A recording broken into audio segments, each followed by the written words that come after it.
Well, good morning, everybody. So good to have you here. Before I offer a few updates, just briefly, let me introduce our colleagues that have joined us. Angelique Richardson is our Director of the Office of Archives and Records here. So she's going to be presenting an update on the records retention schedule and any other updates that she wishes to offer from archives and records. And then Jenni Weldin is our Director of Safe Environment in the Office of Child and Youth Protection. So after Angelique, and we have a little period of questions, Jenni will offer some updates about Virtus for children and any other questions that you may have. We can spend some time with Jenni, and Jenni's also going to be back for our September call to follow up on any other questions. So we'll have a good opportunity to spend time with them. So grateful to have them here with us. I just want to run through a few updates first from our office. The Virtual Eucharistic Revival Conference. Registration is open for that. It's September 22nd through 24th this year. I'll put a link up just in a bit, or Benny can do that if he's able.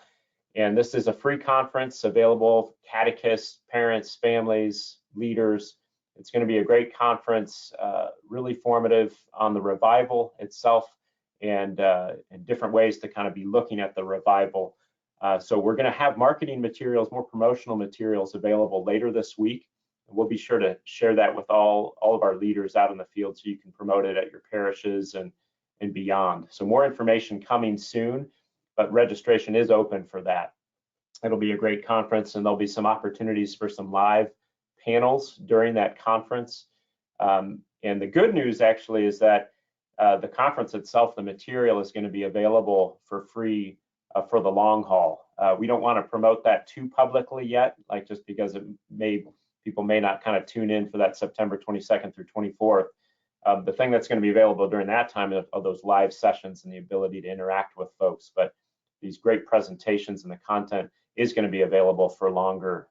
So we'll make sure you have all the information there, because I think it'll be a great way that our leaders you can use that for small groups or for continuing ongoing formation for catechists and others in your parishes. So look for more information soon, but we're excited about that. Families Forming Disciples, the October English content is already available online for the lessons. Spanish should be available by next week. So we're trying to stay ahead of the game there. So those of you who are using the Families Forming Disciples content, you can just access it on the website there. And then, Elaine, do you want to speak briefly about the Youth Minister Retreat? We're offering October 11th through the 13th. Yes, thank you. So we are excited to be able to offer a Youth Ministers Retreat free of charge for our youth ministers here in the Archdiocese of Atlanta. We're actually teaming up with our friends in the Diocese of Savannah. I think there will be just a couple people. They don't have as large a group of people as we do, but it will be at beautiful Camp Covecrest in Tiger, Georgia.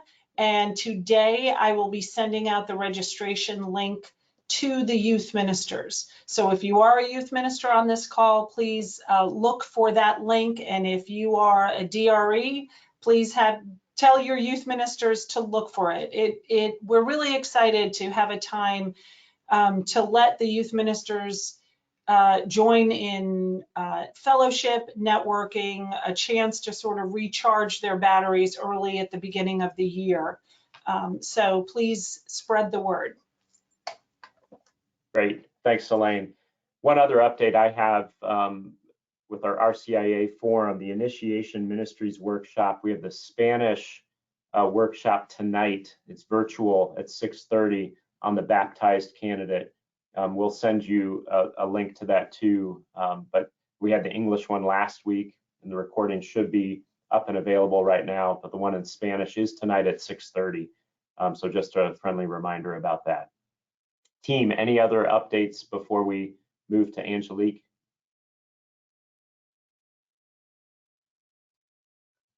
Okay, hearing none.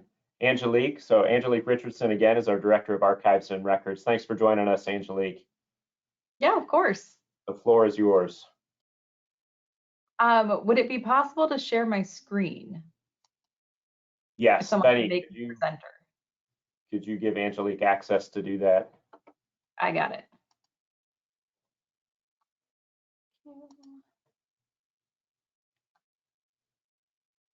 All right. Can everyone see? Oops, wrong screen sharing. Let me try this again. You're not reading my email. All right, can everyone see the homepage of the website? Okay, good. So I wanted to give a brief update about our retention schedule. Yeah, right now we're seeing your email again, Angelique, unfortunately. There we go. There's the homepage. Got it, okay. I'm gonna turn my webcam off because it's talking there's a slow network connection and see if that helps. Okay. So recently there was a memo that went out that you should have received regarding an update to the records retention schedule. That went out in the pastoral communique, I think last week, 1 week. Feels like 2 weeks. It's only been 1 week. Went out last Monday, and then also an email was sent out to parish business managers, which I'm not sure was forwarded along or not. But I wanted to give a little update about what was changed in the retention schedule and also show you where you can find it, which if you've been to one of these workshops or any kind of workshops, you might have seen already. But here on the homepage, if you go to Offices, Archives and Records, you can find out a bunch of information. I'm not sure why it always looks so weird. You can find out a bunch of information about our department. And I'd recommend going to the records management section. And so here's where we have all of our documentation that is related to any kind of records management topic. So this top portion has sort of the general forms and policies, which includes the records retention schedule. But below that, you can also find a bunch of guidelines that can be very helpful. So things like best practices to managing your shared drives, file naming conventions, guidelines for working remotely. There are also standard names lists and a one-page sheet that talks about the records to save forever. So those would be the archival records. So scrolling back up to the records retention schedule, if you download that, you will see the newly updated retention schedule. So it looks very similar. It's been, this is sort of an interim update of clarifying some retentions, adding some that had been asked over the last few years, and then condensing some others that were sort of similar, similar records and similar time periods. So one of the things that I wanted to point out on here is that we did clarify some of the education records and simplified a little bit of that. So we added things like the annual media release, the medical release, which hadn't been on here before, but then also clarified, scroll through here, which records were specifically PSR related records as opposed to Catholic school records. So the ones that have PSR in the front of them here, sort of in the alphabetical order, those are the ones that are specifically related to parish school of religion as opposed to Catholic school records, because there are some differences in the retention of records that can be very similar. And in the old retention schedule, it didn't specify whether it was PSR related or Catholic school related. So that was one thing that we put in there based on a lot of feedback from people over the last couple of years. And then we did things like condensed financial records. They all have the same retention, so we just put them in one paragraph here. It's a little bit easier. This is full text searchable, so you can do Control F. Say we want to define safe environments. You can do safe environments records are in their own little section here. So you're welcome to share this with everybody who works in your office. If you have any questions, you can reach out to us. Our email address is at the top of this document, up here at the top, records@archatl.com. And that contacts our department, so any one of the three of us can answer your question.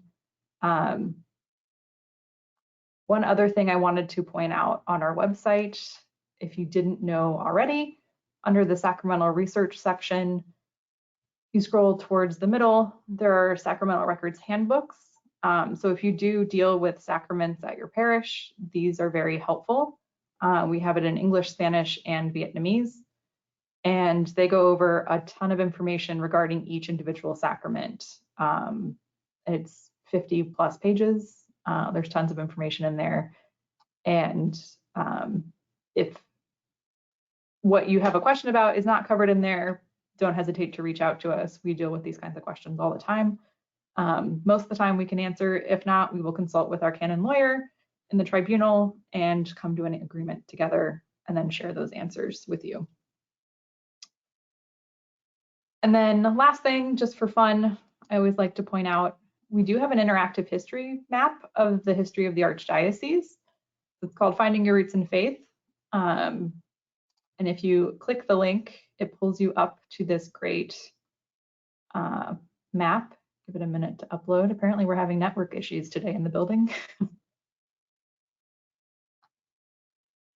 And so this can be a great tool just for you and your staff to learn about the history of your parish or your area within the diocese, but also any of your PSR classes or any kind of the kids might find this interesting as well.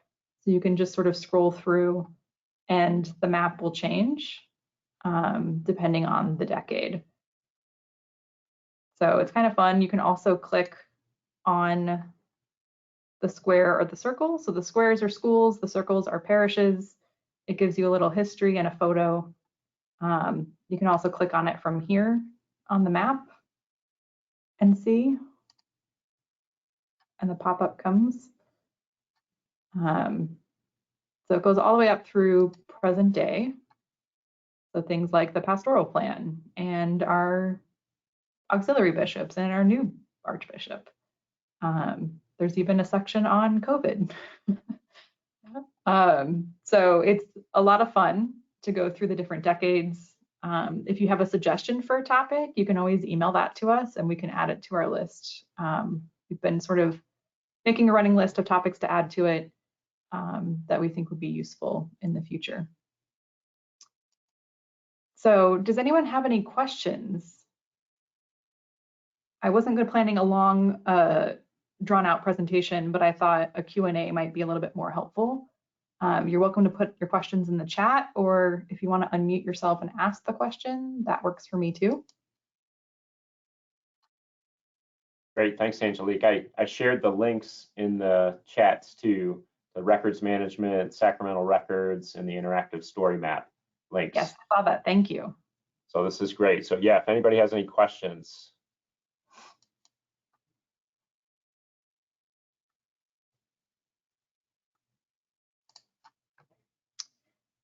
If not, our contact information is here on our department website. So you're welcome to reach out to any of us at any time. Well, maybe ignore Deacon Dorner because he's technically in charge of our department because canonically, the chancellor is in charge of archives and records, but practically speaking, the rest of us underneath him could probably answer your questions better with regard to records retention or archival questions.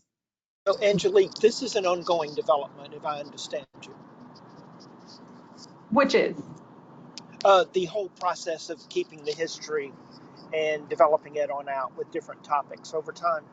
Oh yes, the map is definitely a living thing. So we had an initial launch in 2020 with all of the parishes, and about 6 months later, we released all the schools. I'm hoping one day we might add the cemeteries on there as well. But yeah, the topics and stuff will be added piecemeal, and we probably won't make an announcement, via a memo if we're just adding one section. But if we add another whole layer of cemeteries or something like that, we will probably send out another memo to remind people. Are you planning to put it maybe a little more, I'll call it to the front of the ArchATL homepage where different people can see it? Yeah, we've had some discussion about putting it under the About the Archdiocese. There's been some discussion and communications off and on for the last few years about updating the website. It does need a sort of a refresh. So that is one of the things that I've talked about with communications, is moving it sort of higher profile on the website instead of buried under our department. So yeah, it might eventually be moved under the About the Archdiocese section, but for now it'll live under our department. Great. Angelique, this is super helpful. There's so much information that's available. I just encourage all of our leaders out there, take some time with it, especially in the records retention and understanding the policies around there as it affects you and your ministries. Sacramental records are very helpful, and there's some more recent updates in there over the last couple of years. So definitely take some time with this information. I know sometimes it's difficult when we're kind of busy and we're on the move and trying to kind of get everything lined up for what we do, but this is really important foundational guidance for us, that affects all of us. So Angelique, I was going to share your email there. So if anybody has questions for Angelique, if you're kind of thinking about this stuff or going through the material, definitely send her an email or contact us as well. Yeah, I'll put it in the chat for you. Oh, great. Awesome. Thanks, Angelique. Well, thank you so much. Yeah, it's very helpful. Appreciate it. Yeah, you're welcome. Thanks for having me. You're welcome. And you're welcome anytime too. Thanks, Angelique. Well, Bye, good, y'all. everybody. Bye-bye. We'll now kind of have some time for Jenni. And Jenni, I don't know how much time you have with us for this morning, but if you want to kind of provide an update on Virtus for Children, if there's anything else you wish to share, and then since you're coming back in September too, whatever works for your timeline.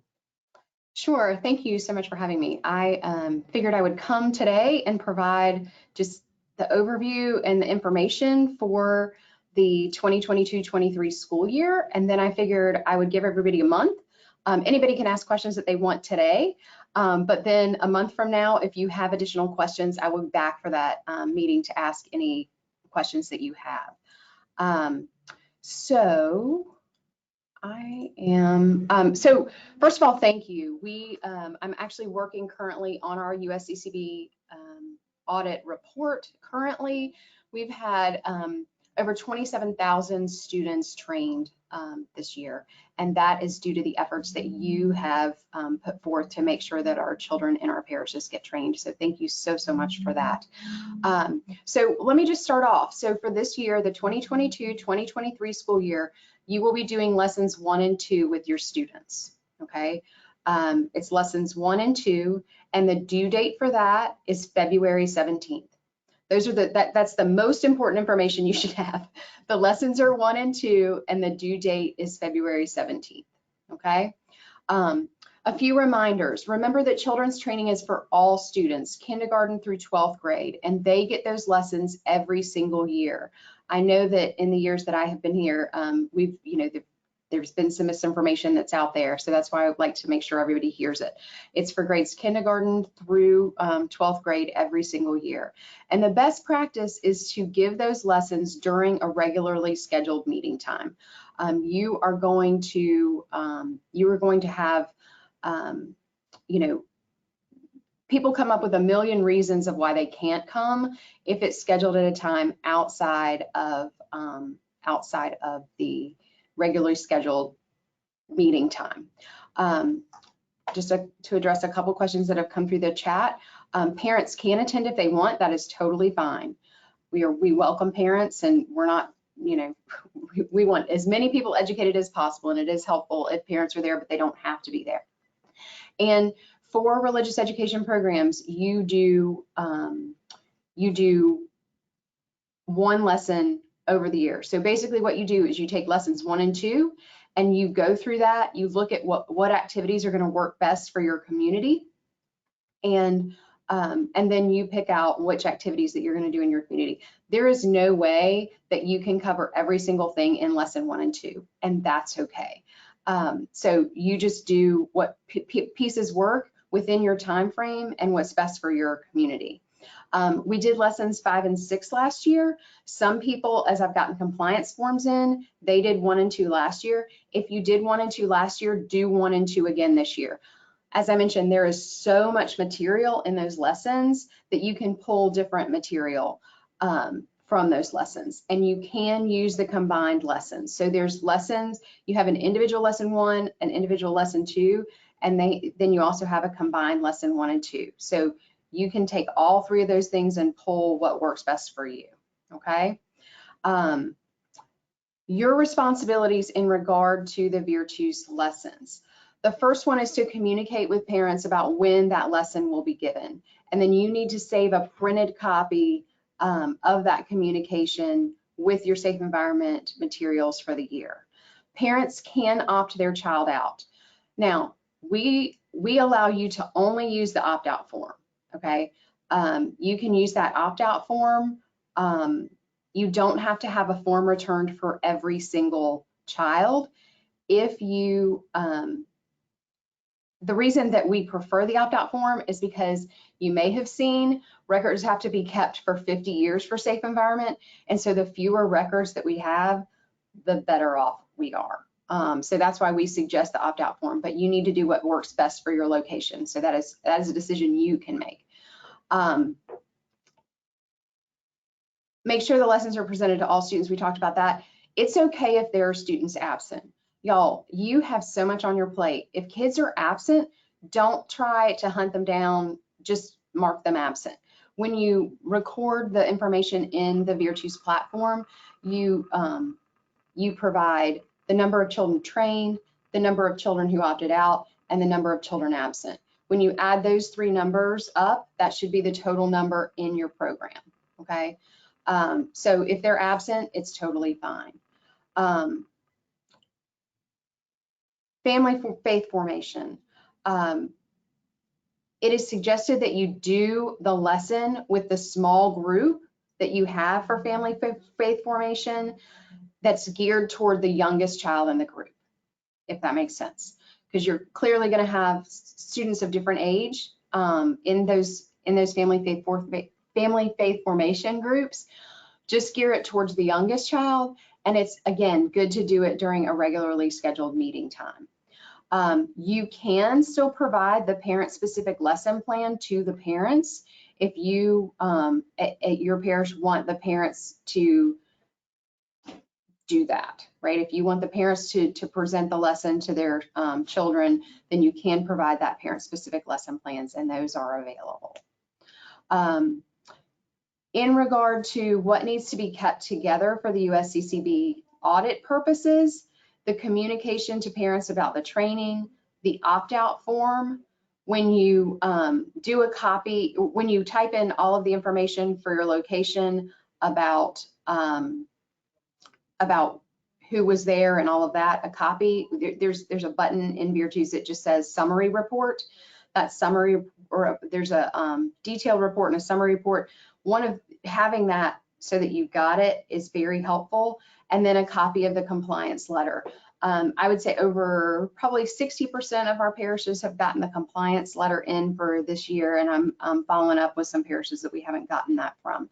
But all of that information has to be together, because if when we do the on-site audit, which will again be in 2024, they select several locations to go visit, and they will specifically ask you for these things, which is why I want to give you that information up front so you're not surprised if they do select your location for an audit. So, all right, so February 17th is the deadline. Our communication and opt-out is part of our registration packet. Should I be separating that page and filing separately? In the register, so basically what needs to happen is if it's part of the registration packet, again, I don't have it, I mean, everybody handles it a little bit differently. If it's online and they're opting out and it's an online registration, you need to send that opt-out form to the parents so you can get an actual signature and have a copy of the actual opt-out form. Okay, if the opt-out form is a part of the registration and it's paper registration and the parents are signing that, then what I would do is I would just make a copy of those, you know, the registration of the families that have opted out so you can keep that separately.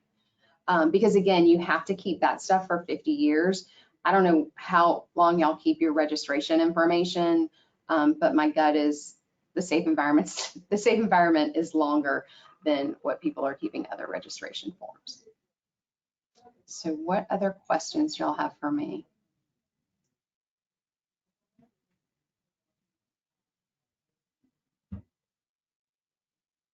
I do have a question. Hey, Jenny, how are you? Hi, good to see you, Vivian. Good to see you too. The copy of the compliance letter, is that the letter that you sent back in June? Yes, ma'am. Mhm. Is that the one? Okay, that's one to make sure. And also, we do have the opt-out option in a section on the registration form, paper and online. Is that enough, or I should make copies of the opt-out form for the class also? Well, here's the question. Just generally speaking, Vivian, how many do you have opt out? I don't know. This is my first year. Okay, well, okay. You reach out to me and we'll figure it out. We'll take that offline and we'll. I don't think that many. Right. Our numbers of people that are opting out continue every year to decrease. So, you know, that it's not as big a deal as it once was. I'm actually pulling up numbers. We had in 2021, we had 891 total opt out. And in 2022, we had 794 opt out. Just for frame of reference, it drops every single year. Okay. So, but should I have that form as an extra thing, or the registration when they opted out, when they registered their child to religious education, is that good enough? If you have it in paper, if they did it electronically, you need an actual signature. Gotcha. So that's where the rub is. Okay. So if they did the paper, that's fine. If they did it electronically, I would just send them an opt-out form so that you've got it on file. And that form is on the Virtus website, right? That form is actually on our the ArchATL website. And let me put a link to it in the, I can give you a link to the page in the chat.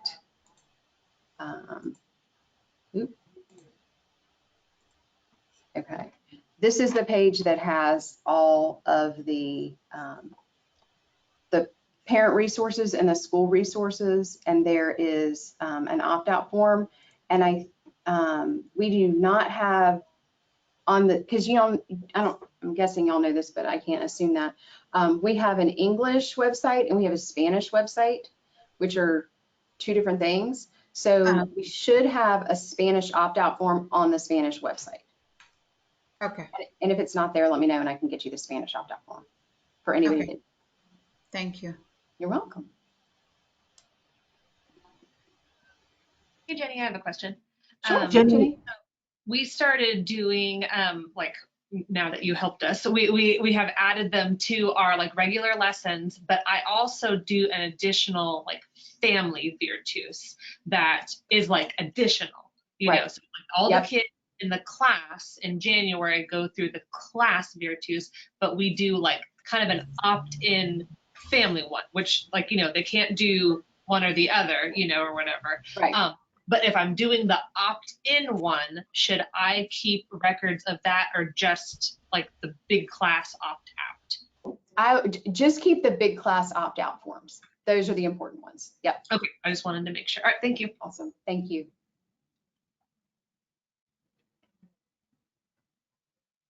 Yes. Julia, I have a quick question. I put it in the link on the chat, but I'll just ask you.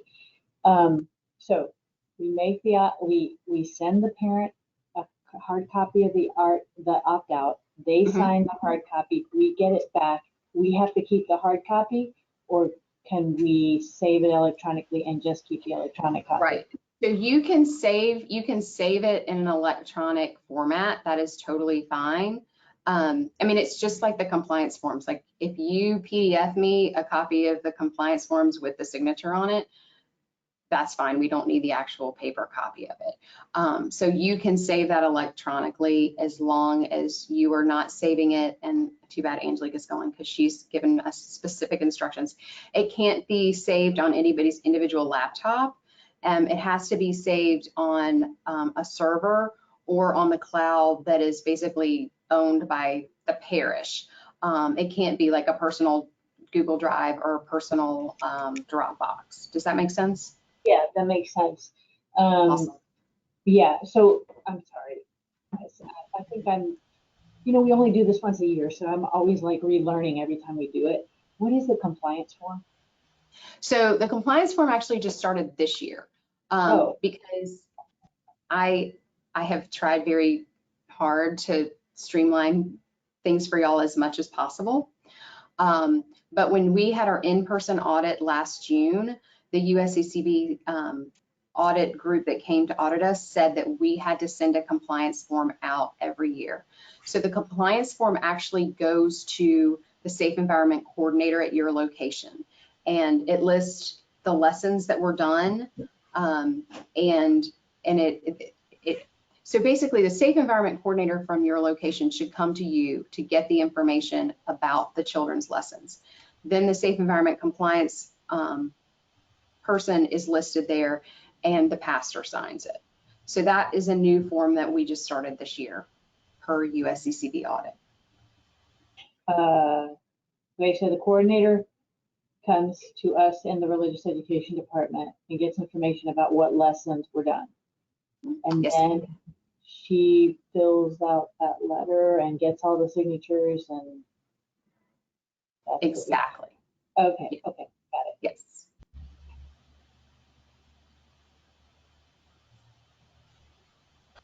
Yes, hi, good morning, Jenny. I have a question, a couple of questions. Sure. When you come to do the audit at our location, how many years of these 4 items for an audit do you need to see? 3. Because that's what they're going to ask for when they come. Oh, okay, I see people are freaking out. Don't freak out. It's okay. So we should, and that's one of the reasons that I'm trying to hit every location before we have our next in-person audit, so that when we do get to the in-person audit, y'all already have your ducks in a row, right? And this is, you know, so that's what they'll ask for. They'll say, we need, you know, give us the last 3 years religious education information in regard to safe environment. So that's why I asked y'all to have that last, the last 3 years of that. Okay, perfect. And then the memo that came out mentioned something about Virtus 4.0. Yes.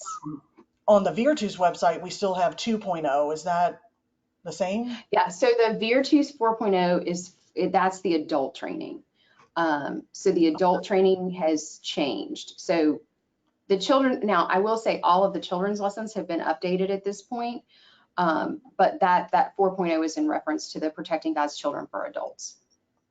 Gotcha. Okay, perfect. Thank you. You're welcome.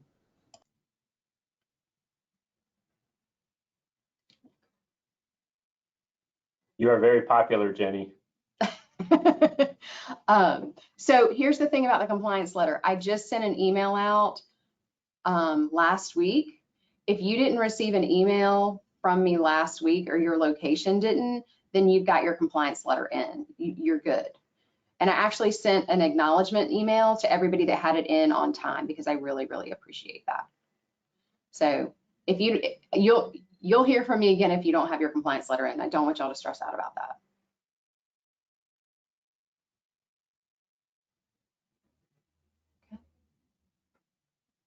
So let me know if y'all have any questions.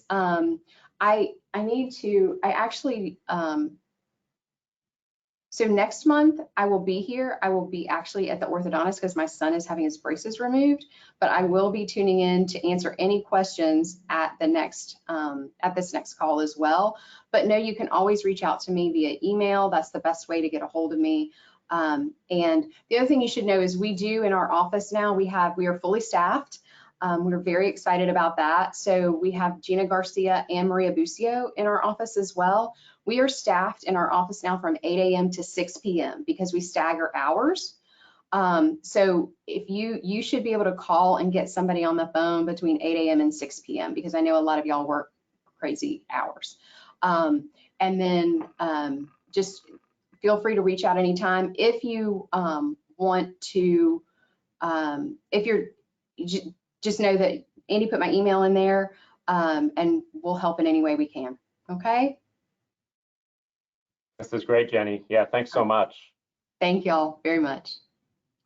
And I know we have an FAQ up that's dated last year. We can update that with Jenny, and that'll be on our OED news page. But if you have any questions in the meantime, email Jenny or email us, and we'll get back to you as soon as possible. So thanks so much, Jenny. Super helpful. Elaine, did you have something? Yeah, no, I think Lynn had a question. And I think it's about the compliance letter. Who did that Okay. get sent to, Jenny? So the compliance letter got sent to the Safe Environment Coordinator at the location. Okay, it looks like she's on a call, but I will put that in there. Yeah. Yep. Thanks, Elaine. Thanks, Sure. Jenny. Appreciate it. Thanks for your time and everything that you do for us. So we appreciate it very much. I wanted to give Maggie Rousseau, our colleague, Director of Disabilities Ministry, a little bit of time. She had an update to share with everybody about a camp that's coming up and some volunteers that are needed. So Maggie, would you be able to update? I would. Hopefully you all read the communique this week and saw the announcement for our camp for Latino families who live with disabilities. The Disabilities Ministry has been blessed with a grant and will be hosting a one-day camp, which will be held at Camp Twin Lakes in Winder. And I'll have the specifics in terms of registration for families. But you know, basically it's going to be a very early morning. Campers who are 12 and older must be accompanied by one parent. So it's only 2 people from a family who can attend. We're hoping to have and serve at least 125 families. We'll have 5 buses at different pickup locations around the Archdiocese. And I am looking for 20 individuals who are young in spirit and young in heart, who are bilingual, to help us perhaps for this year serve as volunteers, but then consider this as a ministry to join our core team. So if we can find the resources, build this program and be able to share it for many years to come.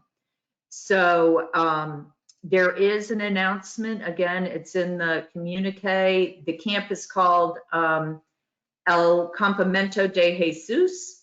And if anyone has any questions specifically about it, please feel free to reach out to me. You know, I'll have parish support for the pickup locations, hopefully by the end of this week, and we'll be able to announce where those locations are going to be. So, yeah, we're just incredibly excited. This upcoming year in May will be the 50th anniversary of Tony's camp. And so it's just a joy to be able to expand it and serve our Latino families who live with disabilities, and really to celebrate their kids, because there's just so many. Camp Twin Lakes just has incredible programming and equipment where everybody's abilities shine, not their disabilities. So I think it's really going to be a wonderful day. And Bishop Ned will be celebrating Mass for us on that day as well. So yeah, so if anybody has some great volunteers, and the volunteers will need to arrive on Saturday, October 8th. We'll be having a core team Mass, and then you know, a really hands-on meeting to get things set up and run through what we think the camp day is going to look like on the 9th, on October 9th. So, and thank you, Andy.